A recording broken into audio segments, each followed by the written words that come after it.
Hello, everyone. This is Devesh Shankar from crickchup.com.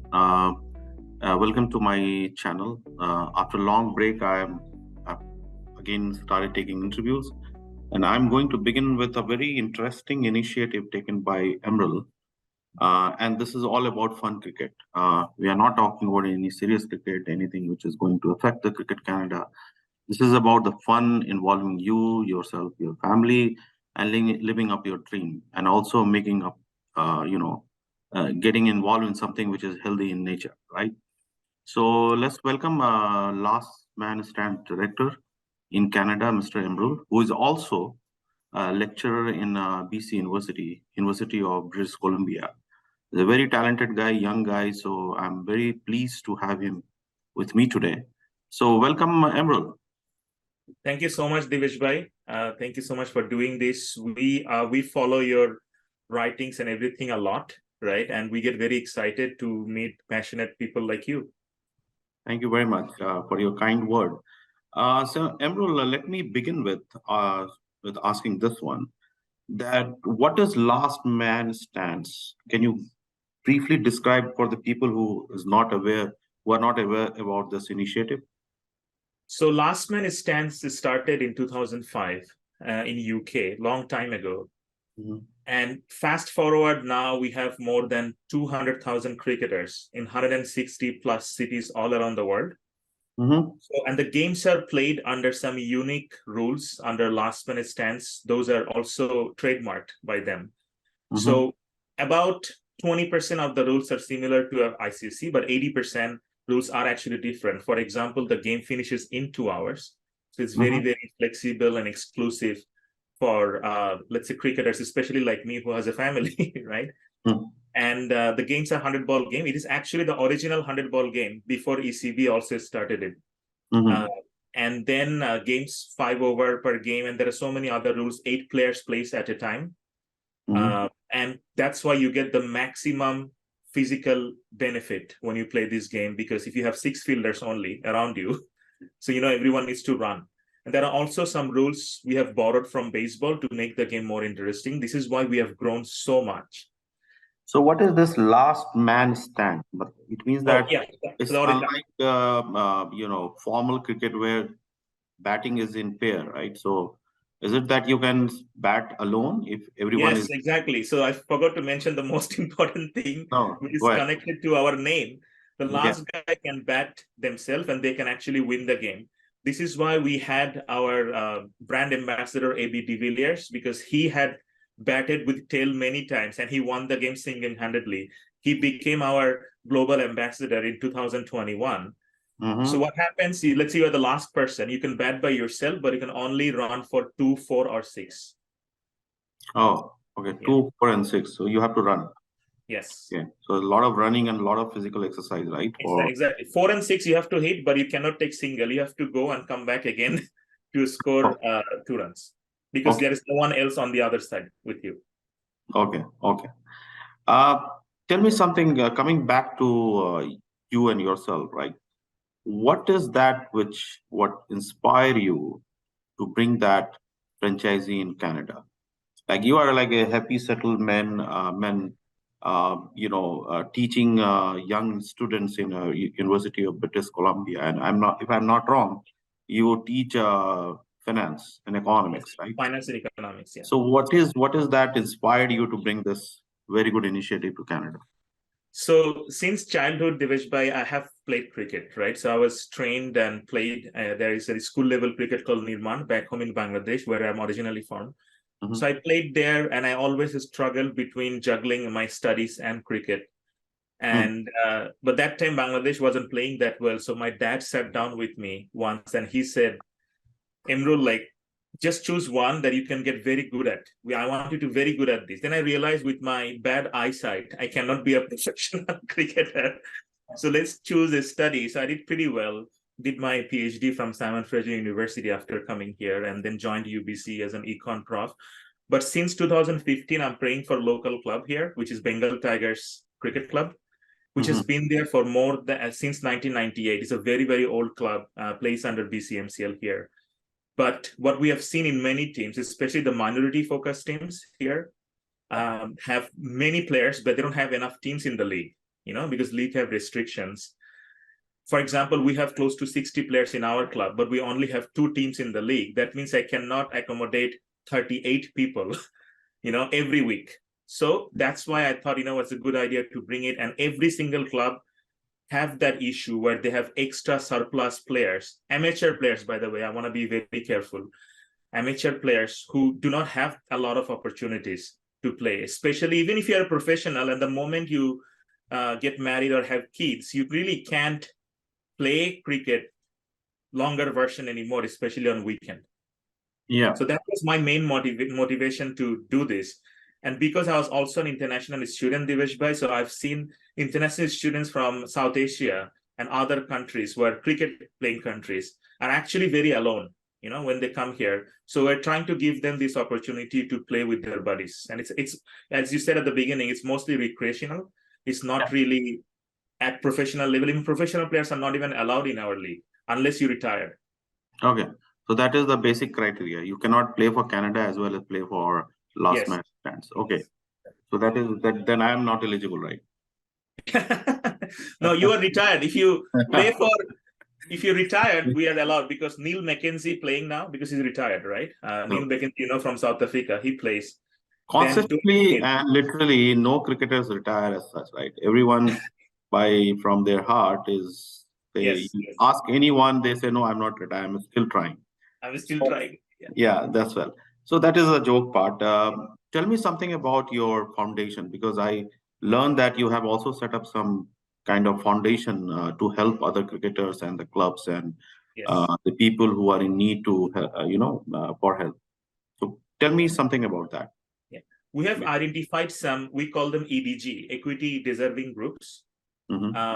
They have different kinds of equity needs. For example, let's say women cricketers or non-male cricketers. I mean, people who are cricketers who are not male and identify themselves not as male. Amateur youth cricketers. Then newcomers to Canada, people of color, we call them BIPOC now. And all these cricketers have several kind of barriers. Some key barriers are financial barriers. They cannot pay the fee. They cannot buy the equipments. Transportation barrier. They cannot go to the ground on time. Then they have also barriers such as language barriers, right? And we'll try to bridge all those gaps with this foundation. It's called Last Man Stand Canada, DEI. DEI stands for Diversity, Equity, and Inclusiveness Foundation. Through those, we have actually very good news to share with you, Divesh Bhai. We have achieved some. We have got some approved for some government funding from Sports Canada through CPRA, very good. Through CPRA, which is Canada Park and Recreation Association, under their initiative called REEO, Reach Each and Everyone, to help newcomers to Canada to play the game for free. Oh, that's a great news. Yeah, that's amazing news. We're very proud of this. This year, newcomers will not pay any fee, up to 60 newcomers this year. And just tell me something, how this DEI and Last Man Stands are associated. How you are connecting these things? Not at all associated, and not at all. It's a completely separate society registered in BC that only focuses on equity deserving groups. That's it. So only programs for those. And the Last Man Stands Canada, who actually are connected, the master franchise of Last Man Stands Global, who actually manages the game. Right? Okay. So all the rules and regulations are managed by the UK group, right? Yes. Everything. Okay. So there is no local rule or customization you have done here in Canada? A little bit. Little bit. For example, coming to ground on time, how we're going to manage those. And other things we have just introduced, because we have noticed teams sometimes struggle to get 8 players at 5:30 p.m. in the evening. Yeah. So we have some local rules, and we're going to share this. Actually, our next webinar coming on Wednesday. Okay. We're going to share everything. So people who are listening to this conversation, please connect to Emerald on the next webinar, where he will also present more information about that. Tell me, Emerald, if someone is looking to get associated with DEI or Last Man Stands, what is the process he has to follow? How the process starts? Like if someone is looking to take a franchisee from you, so what is the process? How he should get in contact with you? And start the process? Yeah, it's actually very, very simple. First of all, let me give you what the kind of sub-franchise we already have and what our this year initiative is. Last year, we also started in Toronto East. Unfortunately, for ground availability, they only had to start in August. Last year, we also franchised in Ottawa, but they did not have ground. They have grounds now, so we're starting there. This year, we are in conversation with Victoria, Okanagan, and so many other places that we're pretty sure we're going to start right away. In BC? Yeah, the way to get the sub-franchise location, we are the master franchise in Canada. So we have a very strong social media presence in Instagram and Facebook. You can reach out directly on messages, or you can go to lastmanstand.com franchise opportunity. You can also apply there, but that's 2-3 step. Easier is to just message us right away, or you can email us at canada@lastmanstands.com. Or you can directly contact me on my WhatsApp phone number, which is already in our Facebook group page. Okay. Sorry. Thank you very much. Now let's come to the challenges you are facing in BC to run this this initiative and this tournament and league, whatever you want to say. Because I heard that there are a lot of stumbling block you ran into, and since then you are just trying to handle those challenges and still trying to run it successfully.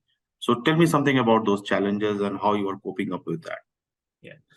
So it's been a serious mental challenge and financial challenge for us since the beginning, because we got the franchise August 2021. And we presented our plan to City of Surrey here and City of Vancouver and City of Burnaby right away. And they loved the idea so much actually. Like, they already allocated enough permits and grounds for us, which I understand is very difficult to get in Toronto at this point. But BC did have capacity. That tells you that the other existing tournaments and leagues are not using the capacity at full that we have acquired for, right?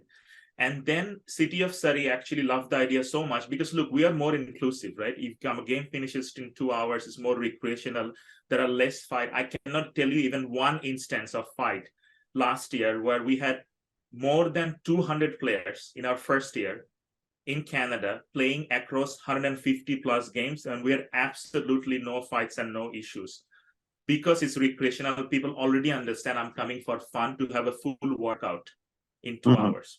Yeah. So, but the other challenges we faced, because look, unlike majority of the provinces, BC has pretty much a monopoly structure so far. So obviously, the other parties, which I cannot name, any other party that we have around us, I don't know what's the deal is here, because we have tried to negotiate amicably and everything. But eventually, we had to face so much issue and definitely have pretty much stumble our growth in the first year, because our first year target was 48 teams, which we could easily get because we actually got so many messages and everything. But because of a lot of, anyway, I call this phone politics, to be honest. A lot of phone politics and other things, we ended up getting only 18 teams, which basically hurt us financially, mentally, and psychologically. So let me ask you, because this is my favorite topic, and I always keep looking for these kind of problems people create for other people, and this is where I think that cricket is suffering the way it is suffering in Canada. Most of the part is political in nature, and that's what I don't like it. That's why I keep talking about it against it, right? So it seems to me that local association in your area is not approving your league or not sharing the ground resources with you. Is that right?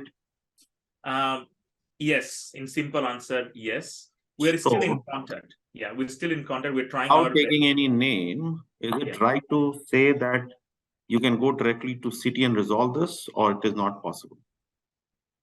By resolving, you mean getting grounds directly? Yeah. That's exactly what we did. We actually last year had close to 200 game permits. So we used about 40 for practice and 160 for actual games. Because cities do not require you to be associated with any bodies. Anyway, so it is a non-issue then for you, right? Yeah. Even they for do me, not. It's a non-issue, but I wanted to help, to be honest, the cricketing bodies, that if we are in together, we can plan our schedule properly. other leagues can also plan their schedule properly. So this is why we wanted to write an MOU and together to work with all the cricketing bodies. It's not only BC, Divesh, but all over Canada, we are willing to do it, right? Yeah. With Okay. everyone, like our next goal is to actually reach out to Cricket Canada and see some kind of a contract with them. You'll be surprised to know Last Man Stands already worked with ECB. And there is another party they worked with. You will not going to believe this is also BCCI. It's very difficult to work with BCCI as an amateur league. And they did. And last year they had India Super Series. So BC unfortunately becoming a laughing stock to the whole world. I can say this. BC? BC. I mean, BC becoming a laughing stock at this point because we started in Toronto with no trouble because Toronto already have 10 to 15 leagues, I believe, right? Yeah. So, and then our global team, our CEOs and everyone is very, very surprised to see the kind of things because you are not in direct confrontation, direct competition for any other leagues because your timing and your requirement is completely different than what they require, right? You are not looking for like prime time, right? You're looking for time something which in evening, just a couple of hours, and then you can just go. I don't know what is the problem in sharing the resources and cooperating with you all. Exactly. So we do in the evenings as well as we can early morning before the actual league games, the big league games. Yeah. Not only that. I can just make an appeal from my platform that this should not be the issue. People should get together, get your act together and resolve the issue. Would you like to tell something more about Last Man Stands? What projection you see in next 5 years for this league? Okay. So this year we have close to 400 game permits this year. So we are planning to double this year, and I think we will. We are already got double the amount of team registration to begin with. And it's not only it's not fair to call it league, to be honest, because what we do, we're gonna run the first tournament called LMS BC Blasters in BC. And each team will play 12 games. Then in the middle of June, we are also starting LMS University League. 2 universities are already in, and there are a couple of other universities we are talking to right now. Then we are also planning to start LMS Women League, where we are also struggling with the other bodies that can we get enough women to play the game. Again, that should not be an issue. We have having LMS Okanagan Tour around the end of August. LMS Victoria is starting in about May, mid-May. But from July, something fascinating starts. We call this LMS BC Early Riser Edition. That was a huge success last year. The reason we call this Early Riser because half of the game are early morning weekends, right? And a lot of teams we have received in Early Risers. It also stands for teams that never played with hardball. They played with Costco ball or tennis ball before. They came and they loved it. They loved it. And if you go to our Facebook pages in our final of that Early Riser edition, to our utter surprise, a lot of media came as well as the NDP leader Jagmeet Singh was there. No, this is very interesting because I know a lot of people in my age group who are looking for such leagues where the competition level is not that very competitive. Still, they get some exercise to do, right? Yeah. And when you mix the exercise with fun, you always love it, and there is a longevity in that process. So I think it is a very good concept, and I congratulate to you for bringing this very good concept in Canada. And in Canada, a lot of city mayors I know who are looking to invest in something where the South Asians can be involved physically, because health issue is one of the issue in which we are suffering. So I think it's a very good initiative, Emerald. I would like to congratulate you for this. And I hope that all the BC stakeholders, cricket stakeholders, understand this and understand the value of this and comes and cooperate with you. That's my appeal to everyone. Any last word? Why anyone would like to associate with Last Man Stands? One more time. This is for. Okay. So I would say for the same thing, actually, Divesh, you summarized it better than me, to be honest, right? So our goal is to me, I look at not as a sports company. I look at it's mostly a mental health and physical health company. I forgot to mention, we also partnered with Sport for Life last year. Sport for Life is the largest nonprofit organization that focuses on physical literacy, health of amateur players all around Canada. So we partnered with them already. That helps us a lot. And more cities are also partnering with the Sport for Life to because it's not only about how many people plays at professional level anyway, so they get their workout and everything, but what about amateur cricketers? So anyone who want to invest in amateur league to begin with, we already have the ecosystem. Our games are live scored, our games are live streamed, okay. Our games are, there is no paperwork, let's put it that way. You come to the ground, we send the umpires, you just come, play, leave, and spend your time with family later when you want to, because the game actually finishes in 2 hours, pretty competitive and recreational at the same time. And anyone is willing for that kind of opportunity, they're welcome to come to us and join us. Okay, and I think you have already one franchisee here in Toronto, East Toronto, right? Yes. Prime Sports. With Prime Sports, yes. Okay. And you are looking for more franchisee to include. Okay. Our plan to divide Toronto into different, because Toronto is huge, into different area. Even in BC, to be honest, right now we are running it. Me and my other partner, Ridwan Maruf, is the operation director. I'm the strategy director. Okay. So in BC, our long-term plan is not to run it by us. Someone will take the Surrey franchise from us. Someone will take the Fraser Valley franchise. For example, this is what I also want to appeal with Divesh Bhai, with you in this platform. It's not only in BC, in all over Canada, we're willing to work with the existing infrastructure. Like in Victoria, we have a very good relationship with VDCA, Victoria District Cricket Association, and they're willing to do this together. That I wish other big leagues who have already been there in different cities come and partner with us. We can help you to run your shorter version of the game for amateurs in a much, much better way. And we will handle all the ecosystem and back-end pressure for you. Thank you, Mahesh. I think with this, we come to an end of this small interview. Thank you very much, Amrul, for giving me time and presenting your case here. And I will appeal to everyone who is looking to, associate with this kind of initiative. Please contact Amrul Hassan, and I think we'll also display his email ID and contact detail when you look at this video later on. Thank you very much, and that's all. Happy cricket season. Wish everyone a very good season this summer. Thank you. Thank you so much, Divesh Bhai, for your time. I know you're extremely busy person. No, not at all. Always free for cricket. Yeah, and thank you so much for doing this. And you will play with us this year, inshallah. Okay, let me try. I have to first go and buy a bat for myself this year. Okay, thank you.